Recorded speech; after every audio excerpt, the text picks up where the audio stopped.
Assalamualaikum warahmatullahi wabarakatuh. Waalaikumsalam warahmatullahi wabarakatuh. Kembali lagi ke podcast kita adalah podcast Muhala dari SMK Muhammadiyah Larangan. Tema kali ini adalah gempur rokok ilegal. Sudah ada di samping saya narasumber cantik. Silakan Ibu perkenalkan diri. Oke, Assalamualaikum warahmatullahi wabarakatuh. Waalaikumsalam. Perkenalkan, nama saya Puji Apridia Suti. Saya di sini adalah wakil kesiswaan di SMK Muhammadiyah Larangan. Oke, berarti narasumber saya adalah wakil kesiswaan di SMK Muhammadiyah Larangan. Di sini kita akan membahas tentang rokok ilegal, Bu. Mari kita gempurkan rokok ilegal. Sebelum pertanyaan-pertanyaan yang saya tanyakan kepada Bu Dias, bahwasanya kita semua harus mengetahui bahwasanya instrumen yang diterima oleh negara itu berasal dari rokok. Betul Nah, sekali. di mana rokok ini salah satu yang dikelola oleh Bea Cukai. Sini sudah dijelaskan pada Undang-Undang RI nomor 39 pada tahun 2007 mengenai Bea Cukai ya, Bu. Oke, dari adanya rokok ilegal sendiri, kita ini harus mengetahui karakteristik apa ini yang ada di Bea Cukai ini, Bu. Oke, akan saya coba menjawab untuk karakteristik dari bea cukai. Yang pertama adalah konsumsi perlu dikendalikan. Di sini dalam artian bahwa ketika kita mengkonsumsi khususnya adalah rokok, kita perlu ada pengendalian. Kemudian untuk peredaran itu perlu diawasi. Karena apa? Di sini kita jelas banyak sekali produk-produk yang ilegal yang semakin semarak untuk beredar. Kemudian di sini ada pemakaian dapat menimbulkan dampak yang negatif bagi masyarakat atau lingkungan hidup. Kita jelas dengan melalui bea cukai, di situ sudah ada pemeriksaan melalui Badan POM. Kalau misalnya barang-barang yang ilegal jelas tidak melewati bea cukai, berarti tidak ada pemeriksaan secara langsung. Kemudian ada pemakaian perlu adanya pembebanan pungutan negara demi keadilan dan keseimbangan. Ya, demikian adalah karakteristik dari bea cukai yang saya ketahui. Oke, tadi sudah dijelaskan oleh narasumber mengenai karakteristik dari bea cukai. Bahwasanya bea cukai itu menaungi seperti HT, hasil tembakau, lalu Betul ada etil alkohol, ada MMA yaitu minuman mengandung etil alkohol. Ini seharusnya diawasi dan dinaungi oleh bea cukai itu sendiri. Oke, dari adanya penyebaran rokok ilegal sendiri, pastinya rokok ilegal ini ada jenisnya nih. Jenis yang harus kita ketahui mengenai rokok ilegal itu seperti apa, Bu Dias? Oke, untuk jenis pelanggaran untuk rokok ilegal sendiri kita harus mengetahui ciri-cirinya. Yang pertama adalah rokok yang tidak dilekati dengan pita cukai. Ya, jadi kita misalnya mengetahui rokok itu ada pitanya, jadi ada pita sendiri. Kemudian rokok yang dilekati dengan pita palsu. Jadi kita harus paham mana yang asli dan mana yang palsu. Kemudian ada juga rokok yang dilekati dengan pita cukai yang bekas.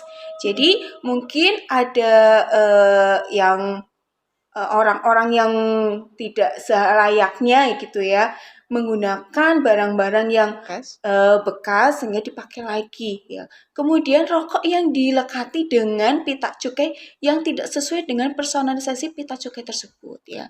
Seperti kita ketahui di sini di dalam pita cukai itu ada hologram atau ada industri atau perusahaannya seperti gudang garam dan yang lainnya, itu semuanya selalu ada. Ya, itu adalah ciri atau identitas dari perusahaan masing-masing.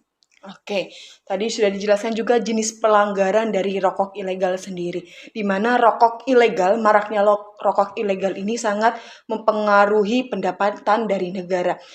Pernah saya baca dari suatu artikel itu ataupun survei bahwasanya tahun 2020 itu negara mengalami penurunan ataupun kerugian di mana sekitar 900,9 miliar, Wow, di mana biasanya pendapatan biasanya pendapatan yang didapatkan sebelum adanya rokok ilegal ini sebesar 17,2 triliun. Ini sangat merugikan negara sekali karena adanya rokok ilegal. Tadi sudah dijelaskan oleh Bu Des juga jenis pelanggaran rokok ilegal. Lalu di situ ada perbedaan mengenai pita yang digunakan pada rokok. Coba Bu Dias, bedanya pita yang ada pada rokok ilegal dan ilegal itu seperti apa? Oke, seperti yang kita ketahui bahwa perbedaan pita cukai pada rokok ilegal ya.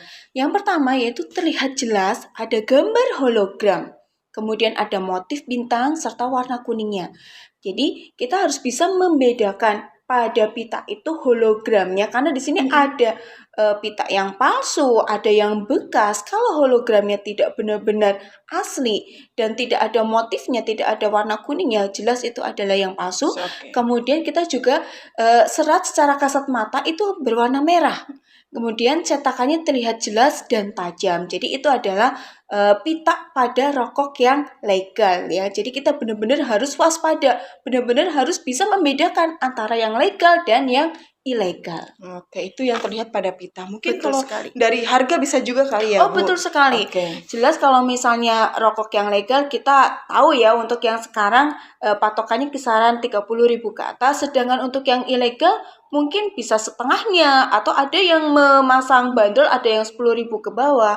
Nah, itu ya kita tidak tahu isi kandungan di dalam rokoknya itu nanti apa ya. Bahaya untuk anak bangsa kita, untuk masyarakat kita tuh apa ya. Oke. Tadi ada perbedaan pita juga pasti kita dapat dilihat dari perbedaan harga antara rokok legal dan rokok tidak, rokok legal dan rokok Iya, betul ilegal. sekali. Oke. Lalu dari penyebaran rokok ilegal sendiri pada tahun 2010 nih Bu, ada 429 kota yang penyebarannya itu sangat besar. Lalu 29 provinsi juga yang mendapat rating tertinggi itu ada di Sulawesi Tenggara dan Sulawesi Barat. Di luar Jawa semua ya? Iya, di luar Jawa itu penyebaran yang sangat besar mengenai rokok ilegal. Iya. Lalu dari banyaknya penyebaran rokok ilegal sendiri, cara pencegahan dari bea cukainya sendiri itu seperti apa, Bu? Oke, untuk cara pencegahan peredaran rokok yang ilegal khususnya ya, dari bea cukai harus bekerja sama dengan stakeholder. Ya, di sini selain itu ada melakukan sosialisasi. Dalam artian sosialisasi tentang cara pencegahan atau bahayanya rokok ilegal. Bisa melalui media sosial, Oke. jejaring sosial, ya yang berisi himbauan tentang bahayanya rokok ilegal bagi masyarakat. Oke, pastinya bea cukai sendiri karena banyaknya kerugian yang diterima oleh negara, mereka harus mewanti-wanti ataupun Betul selalu sekali. melakukan sosialisasi untuk menurunkan rokok ilegal ini sendiri ya, Bu. Malah harus dihilangkan Dan itu. malah harus dihilangkan karena berbahaya juga. Berbahaya. Oke. Karena tadi bahan bekas, pitanya juga bisa dilihat dari perbedaan pita dan lain sebagainya. Oke, di sini kan Bu Dia selaku wakil kesiswaan, Bu. Dampak negatif yang dikonsumsi siswa ataupun masyarakat umumnya mengenai rokok ilegal itu dampak negatifnya seperti apa? Oke, kita melihat secara nasional dulu ya. Jelas kalau misalnya terlalu banyak rokok ilegal yang beredar, jelas itu akan menurunkan pendapatan negara, ya, karena tidak melalui bea cukai. Dan yang pasti rokok legal ini, kalau yang rokok legal ya, kandungannya berisi nikotin, tar, kemudian itu kan itu sudah diperiksa oleh Badan POM. Ya, jadi ini kandungannya masih kadar aman ya. Tapi kalau rokok ilegal jelas kandungannya sama sekali tidak ada pemeriksaan melalui Badan POM. Jelas itu sangat berbahaya apalagi untuk masyarakat ya, untuk para remaja-remaja ya. Itu kalau bisa segera dicegah. Oke, jadi dampak negatif dari rokok ilegal itu lebih besar daripada rokok legal ya Bu. Betul karena sekali. bahan-bahan yang terkandung di dalam rokok itu tidak bisa diawasi oleh BPOM itu sendiri. Betul. Oke, coba saran ataupun masukan dari Bu Dia sendiri selaku wakil kesiswaan di SMK Muhammadiyah Larangan agar peserta didik itu lebih cerdas memilih mana yang buruk ataupun mana yang tidak baik dikonsumsi itu seperti apa? Iya. Saya selaku kesiswaan menghimbau ini untuk masyarakat saja ya. Untuk masyarakat kita harus cerdas dalam memilih dan memilah. Ya, tadi sudah saya utarakan bahwa jangan sampai kita terkecoh dengan harga yang murah, ya. Kemudian katanya rasanya lebih enak, tetapi di dalamnya mengandung bahan-bahan yang lebih berbahaya lagi. Kita harus memilih dengan cerdas dan pintar ya, mulai dari ciri-ciri identiknya, misalnya pitanya, hologramnya, kemudian motifnya itu harus benar-benar kita pilih ya.